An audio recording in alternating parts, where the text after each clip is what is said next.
ఈ రోజు అమరావతిలో ప్రారంభించిన ప్రతి ఒక్క పని రాబోయే 3 సంవత్సరాల్లో పూర్తి అవుతాయి.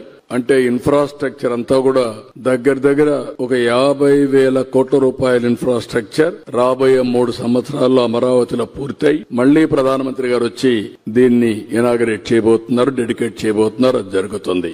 అక్కడి నుంచి ప్రైవేట్ సెక్టర్ పెద్ద ఎత్తున ఒక నాలెడ్జ్ ఎకానమీకి కాలేజెస్, యూనివర్సిటీస్, ఇప్పటికే 4-5 యూనివర్సిటీస్ వచ్చాయి. ఇంకా అనేక యూనివర్సిటీ తీసుకురావాలనుకుంటున్నాం. పోలవరం మీరు ఒకటి గుర్తుపెట్టుకోవాలి. పోలవరం 20కే పూర్తయి ఉండాలి. ఆ రోజు తెలుగుదేశం పార్టీ 19లో గెలుచుంటే 2021కి పోలవరం పూర్తయ్యేది. దానివల్ల రాను వీళ్ళు గడిచిన ప్రభుత్వం నిర్లక్ష్యం వల్ల డయాఫామ్ వాల్ దెబ్బతినడం, ఈ రోజు ఆ డయాఫామ్ వాల్ అంతా పూర్తి చేయడానికి మళ్లీ రీవర్క్ చేయడం, అనేక సమస్యలు తీసుకొచ్చింది. అయినా కూడా కేంద్రం 12,000 కోట్ల రూపాయలు పోలవరం పూర్తిగా డబ్బులు కేటాయించారు. ఆ డబ్బులు ఖర్చు పెట్టి 2027 మిడ్ లో గాని, అంటే ఆగస్ట్ సెప్టెంబర్ లో గాని, ఈ ఇయర్ ఎండ్ గాని పోలవరాన్ని పూర్తి చేసి జాతికి అంకితం చేసే బాధ్యత ఎన్డీఏ ప్రభుత్వం తీసుకుంటాం. ఒక్క పోలవరం రాష్ట్ర రైతాంగానికి గేమ్ చేంజర్. మీరు ఒక్క విషయం గుర్తుపెట్టుకోవాలి. నేను అనంతపూర్లో కియా మోటార్స్ రావాలని ఆలోచించాను. అనంతపూర్కు ఒక అడ్వాంటేజ్ ఉంది.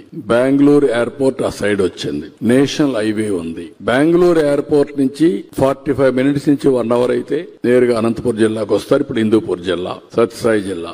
అలాంటిది నేను ఆలోచిస్తే నీళ్లు లేవు. నేను కియా మోటార్ తో మాట్లాడితే మీరు నీళ్లు లేకుండా మేము ఎట్లా వస్తామని అడిగారు. నేను సవాలుగా తీసుకుని 1 సంవత్సరంలో గొల్లపల్లి రిజర్వాయర్ పూర్తి చేసి అక్కడి నుంచి వాళ్ళ రమ్మని మళ్లీ ప్రాజెక్టు పూర్తి చేసి నేనే పోయి ఫస్ట్ కార్ రిలీజ్ చేశామంటే ఇవన్నీ 4-5 సంవత్సరాల్లో సాధ్యమైనాయి. రాయలసీమలో ఈ రోజు వాటర్ అనేది ఒక గేమ్ చేంజర్. ఈ రోజు మనందరం గుర్తుపెట్టుకోవాలి. ఎన్టీ రామారావు గారు ఆ రోజు ఆలోచించింది బచావత్ అవార్డులో సర్ప్లస్ వాటర్ వాడుకునే అవకాశం ఆంధ్రప్రదేశ్ కుంది, మనం వాడుకోవాలని ఒక నిర్ణయం తీసుకుని అనేక ప్రాజెక్టులు ప్రారంభించాడు. నగరి, గాలేరు, తెలుగు గంగ, అంద్రి, నీవా ఇలాంటి అన్ని ప్రాజెక్టులు ప్రారంభించాడు. కానీ ఈ రోజు ఆ ప్రాజెక్టులన్నీ పూర్తి చేసి రాయలసీమని రతనాల సీమగా చేసే అవకాశం ఈ రోజు ఎన్డీఏ ప్రభుత్వానికి వచ్చింది. అది చేస్తున్నాం. మీరు ఒక్క గేమ్ చేంజర్ చూస్తే మొన్నే 3,850 కోట్ల రూపాయల ఖర్చుతో